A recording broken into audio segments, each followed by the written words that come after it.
हर जीव जंतु सिर्फ नू कहता हो पर जाके ना प्रकृति इतना सब कुछ ठीक बना के भेजा भगवान। बस तो इंसान नहीं भेजना चाहिए था धरती पे। फसल खत्म होने के बाद उसने अपने फांस में आग लगाई। जब उसने आग लगाई ना बाबूजी, तो वो आग कम से कम 20-25 किला में लगी इकट्ठी। यूँ सोच के देखो, अगर किसी के बच्चे उस दिन अंडे तो बाहर आए हो या किसी के अंडे हो और जिस पेड़ के नीचे आग लग रही, कि नज़ारा हो उस पक्षी की आंखें ऐसे नहीं। एक जीवन में एक जीव जंतु ना जाने कितने बार अपनी आंखों के सामने अपने बच्चों को मरते देखता है। क्या कहना चाह रहा हूँ कि जो अपने खेतों में बचे हुए अवशेष है ना, उनको जलाया मत करो। उसका क्यों कह रहा हूँ मैं, बहुत सारे लोग कहते हैं कि भाई पोल्यूशन होगा। पोल्यूशन हो रहा है तो फैक्ट्रियां भी तो कर रही हैं, अकेला किसान थोड़ी कर रहा है, फैक्ट्रियां भी कर रही हैं। मैं भी मानता हूँ फैक्ट्रियां कर रही हैं, लेकिन मैं ये कहना चाह रहा हूँ कि अगर आपकी उस फसल में, आपकी खेत के अंदर अगर कोई ऐसा जीव अपने परिवार के साथ रहता है, जिस खेत में आप आग लगा देते हो, तो कैसी मौत मरता होगा।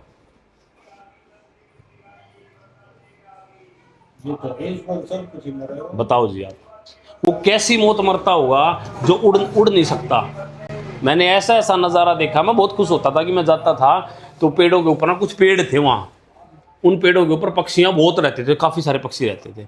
लेकिन एक समय आया कि उस नीचे उस फसल थी, तो वो फसल ख़त्म होने के बाद उसने अपने फांस में आग लगाई। अब दिखता तो है ही, रोड से जाते तो आपको कोई ऐसे ही चीज़ें नज़र आ जाती हैं। जब उसने आग लगाई ना बाबूजी, तो वो आग कम से कम 20-25 किला में लगी इकट्ठी फांसा में। वो जो पेड़ा भराया करते हैं ना पक्षी, न्यू सोच के देखो, अगर किसी के बच्चे उस दिन अंडे तो बाहर आए हो या किसी के अंडे हो और जिस पेड़ के नीचे आग लग रही, कि नज़ारा हो उस पक्षी की आंखें ऐसे नहीं। वो क्या सोचता होगा। इंसान अपने अपने मान सोचे है। मैंने कहूँ कि हर जीव जंतु ऊपर जो एक बार इंसान आगे फटपेड़े में आ जाए, हर जीव जंतु सिर्फ नू कहता हो पर जाके ना प्रकृति इतना सब कुछ ठीक बना के भेजा भगवान। बस तो इंसान नहीं भेजना चाहिए था धरती पे। एक भी जीव जंतु ऐसा नहीं जो इस प्रकृति का नुकसान पहुंचा कर जाता हो।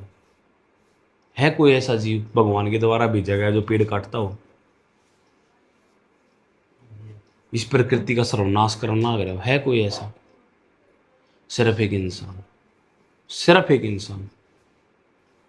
अगर आज इंसान ने अपने आप को आगे बड़ा फैलाना है तो सिर्फ जाएगा और जंगलों को काटेगा।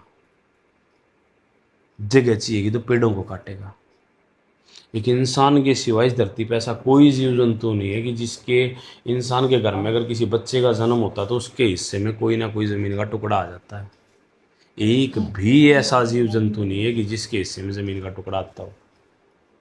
ना उसके खुद में आता, ना उसके होने वाले बच्चों के टुकड़े ज़मीन पे आता। उनको ऐसा लगता है कि हम यहाँ पे बेगाने हैं, जगह नहीं मिलती है जी। एक जीवन में एक जीव जंतु ना जाने कितने बार अपनी आंखों के सामने अपने बच्चों को मरते देखता है, अपने घर को टूटते देखता है।